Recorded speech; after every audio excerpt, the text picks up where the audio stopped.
Hi everyone, I'm Brittany Mack. Welcome to my first official YouTube video. If you've seen any of my other content, it's literally come from TikTok. I decided I was going to actually try to start making content specifically for YouTube, and let's see how it goes. I think the most appropriate video is to kind of an intro into who I am and how this kind of all got started. I have a almost 24-year-old daughter who has substance use disorder. It was back at the end of 2019 that I had learned that she was an IV fentanyl user. I was devastated. I had been a bedside nurse for about 10 years. I did ICU and ER, and I had worked with that population tons, but until you actually live it, you really just do not know what it is like living this life. And it's not fun. I was actually living across the country out west during that time, and my daughter was in Florida. She had my grandson earlier in the year, and I was coming down every 3 months, and I had never picked up on anything until like a few months before I actually found out about the drug use. When I had come down, I noticed a shift in her mood and her kind of picking fights with me. That was kind of like, when I look back, I'm like, those were the first signs. Naturally, when I found out about it, I'm like, you have to go into treatment, and you need to let me take my grandson. You got to work on getting better. And that did not go over very well. I wasn't trying to take him from her, but at that time, and of course, she's using, and we didn't have the best relationship. In fact, we had a very toxic relationship, which I'm going to make content about the toxic relationship with parents. I think it's very important and needs to be talked about more. She was kind of like, fuck you, kiss my ass, you're not taking my son. At the time, she had no interest in treatment. She was still, I think, very much in denial and thought she had it under control. I felt very powerless at that time, and I'm kind of a control freak anyways, but I did, I was fearful. I constantly cared for overdoses being in the ER, and I knew how awful this disease was. It was a few months later that I ended up, I got a call from my stepdad that she had overdosed, and he's like, we need your help. I left work, hopped on a plane, flew down to Florida, and somehow, by the grace of God, she was agreeable to go to treatment and hop on an airplane with my grandson. I still don't know how she agreed as fast as she did. So she had never been to treatment. We found a center, very naive, I figured treatment centers worked very similar to the hospital setting, which is what I knew. Found a center that took our insurance and was able to get her in. You have to know COVID was really just starting at that point, especially hitting out west. It really impacted the East Coast. So I wasn't able to even go down and visit her. Just the restrictions were so bad during COVID. She had gone down there, and they had a bridge to IOP and then PHP, and she had to find a sober living. And I thought, I was so naive. I thought this was it. We're done. She's going to go to treatment. She's going to get sober. We're going to move on with our life. Boy, if it was only that easy, right? She did complete the 30 days. She did get kicked out of her sober living. I know now, some of the things she told me were lies. So it was probably pretty valid why she got kicked out. And then it was, she seemed to be doing really good. She wanted to throw herself all in, get a job, care for her son. She stayed out west with us, and until she wasn't doing good. And I didn't know she had relapsed until I got a call that she had wrecked our car and she had left the scene. She was supposed to be at work. I ended up, I had been dabbling on TikTok a little bit at that time, just, because everybody was on there with the lockdowns and doing stupid nursing videos. And I went on and I made a video venting. I'll put it here and show you at least a piece of it. I pissed a lot of people off with that video. And I made a video venting. And that video, I found it was almost therapeutic when I spoke out about, my struggles and how I was feeling emotionally, and in regards to her addiction. And what I really found was this amazing thing, community. I had gone to Al-Anon when I was a teenager because my mom, she was an alcoholic. She has many, many years of sobriety now. And I wasn't really a fan. I wasn't a fan of Al-Anon. And but I think it is important for people to have community. And I found that. With TikTok. And I actually ended up, I was very anti-medicated assisted treatment. I felt, you would be replacing one drug for another, not seeing the big picture of how hard it is to get off of fentanyl and some of these drugs that are out there on the streets. And so my daughter, I think, kind of followed my lead in this and was very much wanting to try the abstinence way. She'd been to treatment 9 times in 4 years. Many, many relapses we've dealt with. She did eventually try medicated assisted treatment. She got on Suboxone and she got 8 months of sobriety, which was great, but her old behaviors never really stopped. The behaviors, if you've lived this, that you see communicating with old friends, not being honest, being sneaky, things like that. You start to learn those patterns, and it's scary when you see them continuing, because you just know that you're literally waiting on the ball to drop, and it sucks. So she had wrecked the car, taken off from the scene. I was devastated, absolutely devastated by that. I really, in the beginning of this, went the tough love route, because that's what the professionals tell you to do.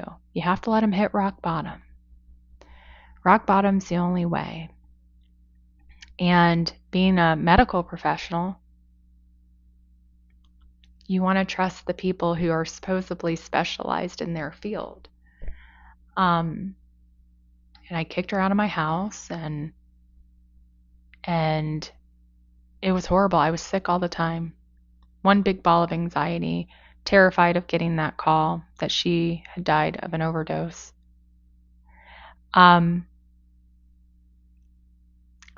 This went on, and I had always told her, I was like, when you're ready for sobriety, I'll be your biggest cheerleader, and I was. And one of the things that I'm very big on is advocating, because, in my side of medicine, I'm an ICU nurse practitioner now.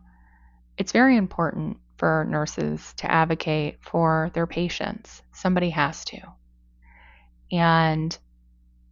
But it's very sad that when it comes to the community of addiction, they tend to use the words codependency and enabling. And I hate those words. I have had those words used against me in a negative way for simply advocating for my daughter. You would not tell families not to advocate in any other disease process. And addiction is one of those where it's almost like it's a disease of choice. What starts as a choice turns into a disease because, realistically, it alters the chemicals in the brain. It does, and that can be permanent. And it makes you wonder which came first, mental illness or the addiction. My guess is mental illness and trauma.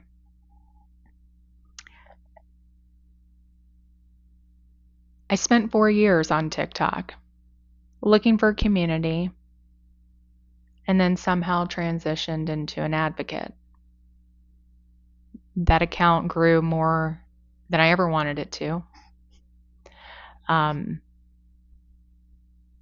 all I would do was share my truth, my story, like a vlog.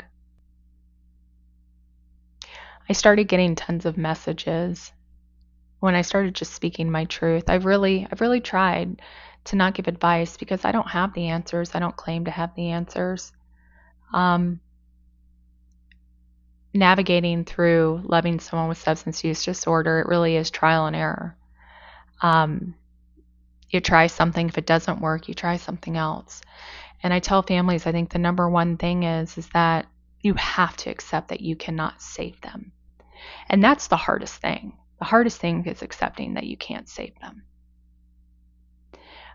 Because especially as a parent, right? As a mom, you want to be able to kiss that boo-boo and make it better. This is a boo-boo you cannot kiss and make better. And it's heartbreaking. It's heartbreaking that these drugs can have so much control and power over, these kids, these young adults, that to where they literally destroy their family in the process. They lose their homes, they lose their jobs, their careers, they lose their kids. And that drug will become the priority. And when you talk to, if you ever get the chance to talk to people who are in recovery, they're some of the most humble and beautiful people I have ever met. And you would not think that that same person walked away from their kids. But so many did. And the amount of shame they carry and continue to carry, it's heartbreaking. One of the things that platform provided for me was an opportunity to speak and engage with thousands of people. And I just absolutely adore and find so many people in the recovery community just so amazingly beautiful. And that's why I've really spoken out about trying to encourage families, because the nice thing is nowadays, like with social media, they have all these really great filters where you could create an anonymous account and share your story. And people shouldn't be able to identify you as long as you don't share any real identifying information, because there is something about that community of not just, Al-Anon, you get the other family members that are in that community, that are dealing with it. But to hear the success stories of people in recovery, how they got there, they will support loved ones so much. They're very, very protective of the loved ones, even if their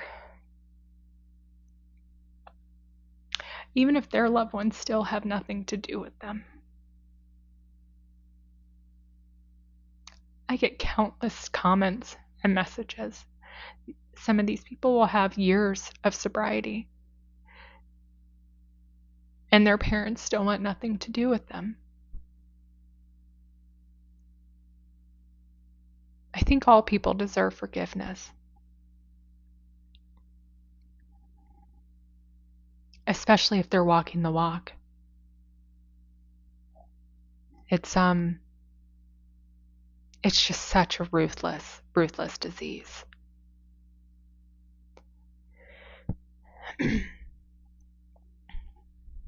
We've been raising our grandson since his first birthday. He's going to turn 5 next month. My daughter is sober now. And one of the things I learned to do was kind of live in the moment.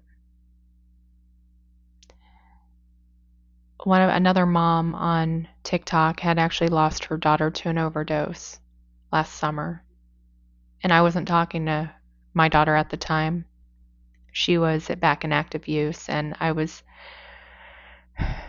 really, I think, really trying to heal myself because I was drowning in pain, drowning in anxiety. And a lot of that was because tough love was not what I needed to do for me, and I don't think it was what she needed. It just wasn't. And it's upsetting to me that that is pushed and told to families to use.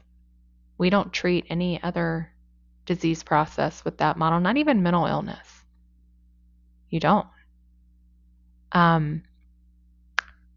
So with appropriate boundaries made from love, I decided to meet my daughter where she was, in active addiction. I went and had dinner with her, and I had this overwhelming feeling that I needed to have her over for Thanksgiving, because the rule was always, unless you could pass a drug test, you couldn't come to any holidays.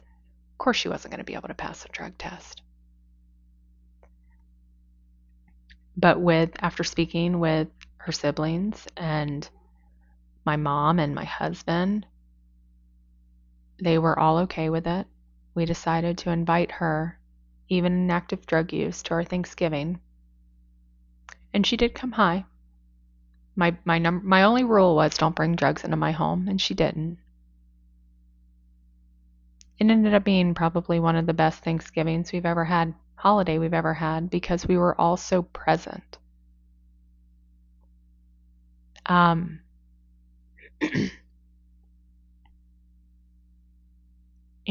it was after that, a few weeks later, she decided to come home and get sober. We opted not to do treatment this time. I no longer really trust the treatment industry. I'll share more on that. There's some videos out there. It won't be the main focus, but there's a lot of corruption that takes place in the industry, sadly, and my daughter does have what's called treatment trauma from it. So got her on Suboxone, a vitamin regimen. I detoxed her at home, and she started trauma therapy twice a week. And we don't keep track of time. She's a little over 2 months sober, though, I know that. And it's hard. It's, at this point, there's still a lot of family healing that has to take place. I was trying to find a family therapist. The first one was a dud. So the journey continues, the search, because we definitely need family therapy. And I think a piece that is missing from addiction treatment, and I'm going to close this video because there's little parts I'll need to go into more depth with. I think a piece that's missing is we're not working on healing the families with the person suffering. Generational trauma is a big thing.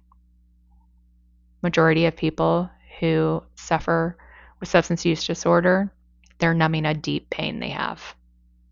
And I've talked to enough people to know that what we look down on when we think of illicit drugs and how we tend to view these people, many have told me that those drugs kept them from unaliving themselves. They needed those drugs to process through their pain or not process through it. That's why it's so important, I think, for extensive trauma therapy.